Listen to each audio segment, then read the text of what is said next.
Se você faz arquitetura e acha que estudar fora é só glamour, senta que lá vem história. Eu vou te contar qual foi a minha experiência fazendo intercâmbio em Portugal. Bom, para contextualizar um pouquinho, aqui no Brasil eu estudo na PUC do Rio Grande do Sul e atualmente eu tô indo pro 8º semestre. Na época que eu fiz intercâmbio, eu estava no 5º semestre, demorei um pouco para pensar, eu tava calculando. Eu tava entre o 5º e o 6º, na verdade. Era pra eu estar no 6º, só que aí lá, como eles têm um ano letivo diferente, eu entrei no 5º, então foi um pouco loucuras, né? E eu estudei uma faculdade lá em Lisboa, privada, que é uma faculdade muito pequena, desconhecida até por quem mora em Lisboa, que eu não sabia que ela era desconhecida, na verdade eu escolhi ela porque eu achava que ela era conhecida, mas eu descobri que não. E ela tinha muitos poucos cursos e o campus de arquitetura ficava em outro local, separado e isolado de todos os outros. Acho importante contextualizar como que era essa situação geral. Temos que considerar que aqui eu estou falando tudo com base na minha experiência, né? Na minha faculdade, que era uma faculdade pequena e tal, então talvez em outras faculdades mude um pouco, mas eu acho que por ser na Europa aquele sistema de Bolonha e por ter falado também com outras intercambistas amigas minhas que foram da PUC para outras universidades da Europa, eu percebo que o curso de arquitetura na Europa ele tem mais ou menos esse formato que eu vou comentar aqui. O primeiro tópico que eu queria comentar é mais ou menos como que funciona esse sistema de Bolonha e essa questão das disciplinas. Lá, os estudantes, eles não têm a carga horária que a gente tem aqui. É diferente, é maior. Então, por exemplo, aqui na PUC, pelo menos nos primeiros semestres, eu estudava tarde e noite, mas eu tinha as manhãs livres. Lá não, a gente estuda manhã e tarde todos os dias e tem as noites livres. Só que acontece que à noite tu não consegue trabalhar, né? Tu não consegue estagiar, não tem escritório de arquitetura aberto para fazer estágio à noite. Então, eles faziam isso até meio que de propósito para os estudantes focarem na faculdade. Eles não têm essa cultura de estágio lá, porque aqui eu percebo que se tu não faz estágio, tu não vai conseguir um emprego quando tu se formar. Tu tem que ter currículo, ter trabalhado em vários lugares e saber fazer as coisas na prática.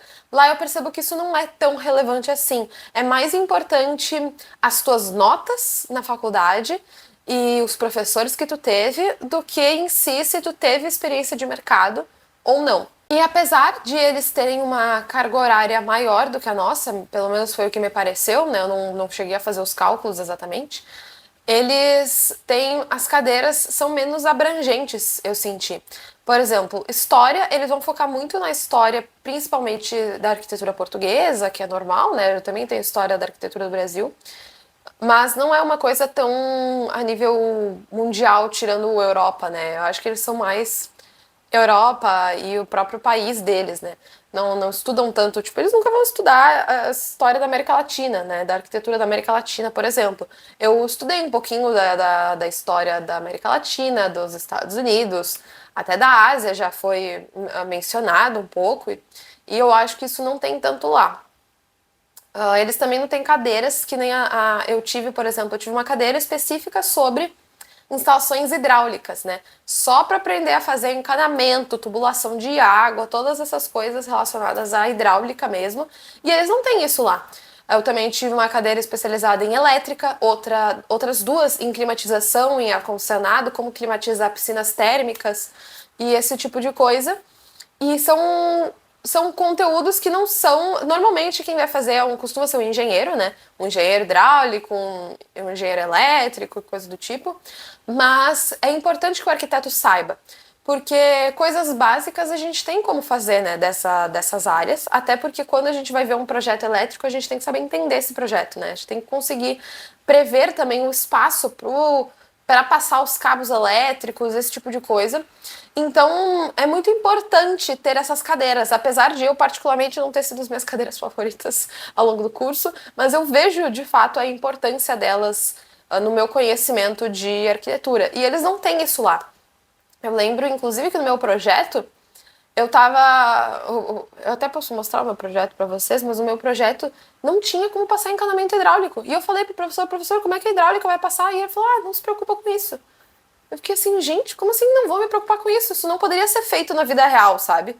Então, eu sinto que eles não ligam tanto pra isso. Então, basicamente, uma das coisas que mais me chamou a atenção isso de eles serem na arquitetura muito mais artísticos e quererem que tu faça algo novo. Eles estão, parece que procurando um novo Le Corbusier, um novo Frank Lloyd Wright. Eles querem que a gente seja, assim, arquitetos famosos. Então eles... Só que uma coisa que eu acho que falta eles pensarem é que não tem como tu ser uma Zaha Hadid da vida se tu não sabe o mínimo básico de estrutura. Oscar Niemeyer sabia o básico de estrutura. Como é que ele ia falar pro engenheiro fazer aquelas coisas loucas lá se ele não soubesse que fosse possível, sabe? Então eu acho que falta uma questão mais total. E eu acho que isso foi uma das coisas que mais me chocou. Eles ligam muito pro artístico, só que na prática, na vida real, muitas vezes aquilo não poderia ser efetivado, né? Efetuado e feito, porque não tem como. Bom, falando um pouco do método de ensino e avaliação. O método de ensino eu achei completamente diferente. A cadeira que eu fiz lá, que eu vou falar mais especificamente, foi uma cadeira de projeto. Eu não fiz nenhuma outra cadeira além da cadeira de projeto. Eu fui em algumas aulas de outras cadeiras, mas eu não cheguei a fazer a cadeira completa. Eu fui para passear. Então, nessa cadeira de projeto, nas cadeiras de projeto que eu faço da PUC, como que elas são? Vou explicar para vocês entenderem. Ali no início do semestre a gente chega, a gente vai começar a fazer um estudo de caso que vai ter relação com o projeto que a gente vai fazer. Então a gente vai ver sobre, por exemplo, um dos últimos projetos que eu fiz foi o mercado público. Então eu comecei a estudar mercados públicos, famosos, restaurações e não sei o que lá, por todo mundo. E fazer uma investigação mais aprofundada sobre isso, focando principalmente em estrutura metálica, que esse é o tema do nossa disciplina de projeto, né? E aí, então, a gente vai nessa conversando com os professores, a gente faz uma apresentação sobre o nosso estudo de caso, eles apontam as coisas que eles acham mais importantes desse projeto que a gente achou, e depois a gente começa a parte conceitual. E aí eles passam normalmente o programa, então o que tem que ter no nosso mercado público, por exemplo? Tem que ter essas coisas aqui, e aí a gente começa lá a fazer as plantas baixas, começa a fazer as volumetrias, e aí fica aquela coisa de tipo, a gente faz, mostra pra eles, ou faz uma apresentação mais informal, e vai evoluindo até chegar nas primeiras apresentações de estudo preliminar, de conceito mesmo, com alguma coisa já com medidas, né? Não aquela coisa só do rabisco. E lá em Portugal a diferença era, a gente também teve esse estudo de caso, mas o estudo de caso não tinha relação necessariamente com o que a gente já está fazendo. Então o meu projeto lá foi uma casa, num terreno no meio do nada, em Portugal. E eu fiz estudos de caso sobre duas casas, uma casa do Frank Lloyd Wright e a Taliesin, né? A Taliesin East, é porque tem a East e a West, é a East, tenho quase certeza. E uma do Oscar Niemeyer, que nunca foi construída, que ele fez um projeto que era lá pro Oriente Médio, não me lembro qual país que era, mas era para aqueles lados lá. E então eu fiz esses dois estudos de caso, que não me serviram para absolutamente nada, né? Eu tive que fazer um mini projeto com essas duas casas, um mini projeto antes do projeto de fato do semestre, que era basicamente eu tinha que juntar as duas casas e fazer uma única casa com as características das duas, só que foi praticamente impossível, porque, por exemplo, eu vi a casa do Frank Lloyd Wright de um jeito, eu olhava para ela e pensava assim, eu acho que a coisa que mais destaca nessa casa aqui do Frank Lloyd Wright é isso aqui. Então eu vou fazer isso na minha casa. Eu vou pegar essa característica do Frank Lloyd Wright e essa aqui do Oscar Niemeyer que eu achei mais forte e vou tentar fazer uma coisinha aqui juntos, né? Juntar as duas. Era para ser só um estudo, não era para ser uma coisa muito avançada, né? Um estudo de layout, um estudo de volumetria. E aí eu pegava isso e eles falavam que tava ridículo. Tipo, não, tá errado, não é para ser assim, não é assim que é a casa do Frank Lloyd Wright, mas eles não auxiliavam para entender o que estava de errado, sabe? Tá, então se não é isso que vocês querem, o que vocês estão querendo? E foi muito, muito difícil essa parte inicial, de entender o que eles queriam sem eles falarem, sabe? Eu tive que ir testando, até que uma vez deu mais ou menos certo, e aí tá, foi o suficiente para ir pro próximo projeto, que foi o projeto oficial do semestre, que esse aí era num terreno no meio do nada. E aí, basicamente, esses estudos de caso que eu tinha feito antes não serviram pra nada, né? Porque a casa que eu fiz não tinha absolutamente nada a ver com essas duas que eu estudei. E ao longo dessa parte, dessa segunda casa, que era o projeto principal do semestre, eles tinham uma forma muito estranha de aplicar, que eu achei. Basicamente, cada aluno ia ter que fazer uma casa naquele lugar, naquele terreno, era um terreno enorme, então tu podia escolher o lugar que tu quisesse. E tu tinha que colocar um conceito pro teu projeto. Normal, a maioria dos ateliês de projeto pedem um conceito, né? Só que nenhum conceito poderia se repetir. Então faça as contas, a gente estava numa turma de uns 40, 50 alunos. Nenhum conceito poderia se repetir. E tinha que ser um conceito a ver com o terreno, um terreno que não tinha nada. Tinha basicamente um laguinho, uma pré-existência lá, que era umas 2 ou 3 casinhas, umas árvores, assim, uns pinheiros e uns caminhos de chão batido, era basicamente o que tinha.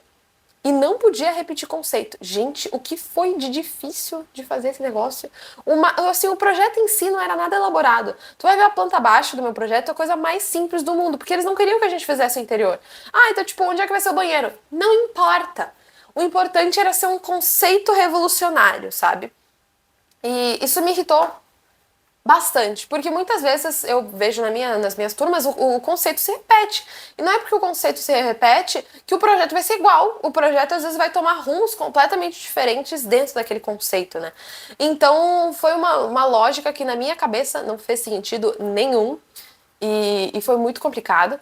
E então, ao mesmo tempo que a gente também tinha muita autonomia, porque eles não vinham nos auxiliar e falar o que, é que eles estavam querendo, então a gente tinha autonomia para fazer o que a gente queria, a gente também não tinha. Porque toda vez que apresentaram só que estava horrível e que tinha que mudar tudo, então era sempre um ponto de interrogação e tu não sabia o que tu estava fazendo, por que caminho tu estava indo. E o que piorava era essa relação professor-aluno, que era completamente distante. Eu não tô falando que a gente precisava ter o WhatsApp ou o Instagram dos professores, não é isso, assim, que aqui no Brasil é super comum ter um grupo no WhatsApp com o professor ou coisa do tipo pra tirar dúvidas com o professor, sei lá, a maioria dos meus professores são super tranquilos. Mas não podia falar com os professores, sabe? Eles não deixavam. Se mandasse e-mail, eles não respondiam. E teve até um outro vídeo que eu fiz sobre as coisas mais bizarras que eu ouvi, e lá eu comentei de uma das frases que eles disseram, que foi que não era uma creche para eles nos ensinarem, nos ajudarem. Então, tipo, era muito fria essa relação professor-aluno, era muito distante, muito complicado. Bom, mas vamos falar um pouquinho do lado bom também, né? Não deve ser só ruim. O lado bom é que eu nunca investiguei tanto sobre alguns assuntos quanto eu investigaria aqui no Brasil. Por exemplo, nessa parte do início do semestre que eu estava estudando a casa do Frank Lloyd Wright e a do Oscar Niemeyer, eu fui muito a fundo. Eles queriam realmente saber tudo sobre, tudo que eu conseguisse achar. Eu fui em todas as fontes possíveis, eu quase entrei em contato com a Taliesin East, que eles têm uma parte que conserva lá o projeto do Frank Lloyd Wright, lá nos Estados Unidos. Quase cheguei a entrar em contato com eles, só que não ia dar tempo para conseguir mais informações. Eu dei sorte que eu tinha um colega que ele tinha um livro em inglês enorme que falava um monte de coisa sobre essa casa, assim. Então eu procurei muita coisa. Eu realmente li muito sobre essas 2 casas. E eu acho que eu nunca teria me aprofundado tanto se fosse aqui no Brasil. Normalmente esses estudos que a gente faz aqui são mais rasos. E lá eu realmente senti que eu realmente aprendi sobre essa casa. Isso foi muito relevante pra mim? Olha, se foi muito relevante, eu não sei, mas assim, eu acho que me fez aprender a investigar mais, e como tem muitas coisas por trás que às vezes a gente fica só no raso e a gente não percebe, né? Outra coisa também foi essa questão artística, que ao mesmo tempo que era uma coisa que me incomodava muito, de eles só ligarem para ser uma coisa artística, uma coisa nova, uma coisa revolucionária, e não ligavam para toda a parte funcional. Tipo, a minha casa era uma casa na árvore e não tinha como um cadeirante subir. E eu falei isso pra eles ficaram tipo, tudo bem, sabe? Não tem problema. E, enfim, eu achei muito estranho, né? Mas eu aprendi muito com essa parte artística, tendo que mergulhar de fato em como eles pensam. Eu tive que tentar entrar na cabeça de como funciona a mente do arquiteto português, para eu conseguir entender o que eu tinha que fazer, sabe? E isso foi até uma coisa que eles me elogiaram no final do semestre, porque lá eu entrei nessa cadeira de 5º semestre, que lá é o 3º ano do curso, porque eles não separam em semestre, eles separam em anos. Eles separam 1º, 2º, 3º ano, e aí tu se forma arquiteto, e depois o 4º e o 5º é mestrado integrado, né? Então eu entrei no 3º ano lá, e era o ano do TCC, e eu não sabia. Então a cadeira que eu tava fazendo, além do mais, era o TCC. o TCC deles, né? Que é completamente diferente do TCC daqui, graças a Deus, né? Então eu tive que apresentar para uma banca, 2 bancas na verdade. E na segunda apresentação, que foi a final, eles me elogiaram muito, eles falaram tipo, nós percebemos que tu realmente tentou entender como a gente funciona, como a gente pensa, e tu mergulhou, tu aproveitou essa experiência de entender, então eu realmente me esforcei, sabe? E eu acho que isso me fez crescer muito como pessoa, apesar dos apesares, né? E o lado ruim foi, muitas das coisas eu já comentei aqui até agora, dessa questão da distância dos professores, de não ligar para esse projeto conseguir ser feito na vida real, né? Só ligar para beleza e aparência, de não conseguir entender o que os professores querem, não existe um programa, não existe um cronograma, não existe nada. Então tá extremamente independente no pior sentido possível, né?